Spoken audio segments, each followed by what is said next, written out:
कर्नाटक के minority department के मातहत चलने वाली रेसिडेंशियल स्कूल के तलबा के लिए साल 2025-26 के दौरान यूनिफॉर्म, जूते, सॉक्स और टाई बेल्ट की फराहमी के लिए तकरीबन 8 करोड़ 72 लाख रुपए मालियत का टेंडर जारी किया गया था। ताहम तालीमी साल शुरू हुए कई माह गुजरने के बावजूद बाज़ स्कूलों में तलबा को इन तमाम अशिया की फराहमी मुमकिन नहीं हो सकी।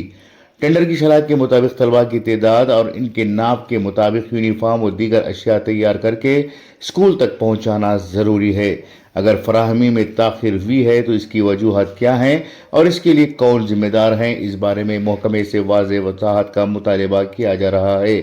दूसरी जानिब गुज़िश्ता चंद बरसों से यूनिफॉर्म और जूतों की फराहमी के बड़े टेंडर चंद मखसूस कंपनीज को ही मिल रहे हैं। इस तरह के इल्ज़ामात भी सामने आ रहे हैं। इसके अलावा ये सवाल भी उठाया जा रहा है कि क्या टेंडर के अमल में लोकल एमएसएमई और छोटी सनतों को मुकाबला करने का मसावी मौक़े फराहम किए जा रहे हैं। अवाम ने मुतालबा किया है कि हुकूमत गुज़िश्ता 3 बरसों के टेंडर की मजमूई रकम, ठेका हासिल करने वाले इदारों की तफसीलात, अहलियत के कंडीशंस और स्कूल वार फराहमी की मुकम्मल तफसीलात अवाम के सामने लाए जाएँ। 8 करोड़ 72 लाख रुपए के टेंडर के बावजूद फराहमी में ताख़िर क्यों हुई? गुज़िश्ता 3 बरसों में टेंडर्स किन इदारों को दिए गए? क्या एमएसएमई इदारों को मसावी मौक़े फराहम किए गए?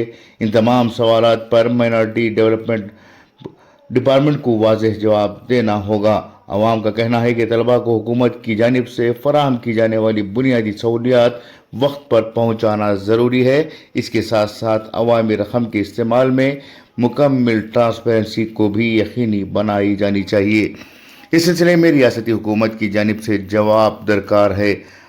ब्यूरो रिपोर्ट, इनकलाब न्यूज़, बेंगलुरु।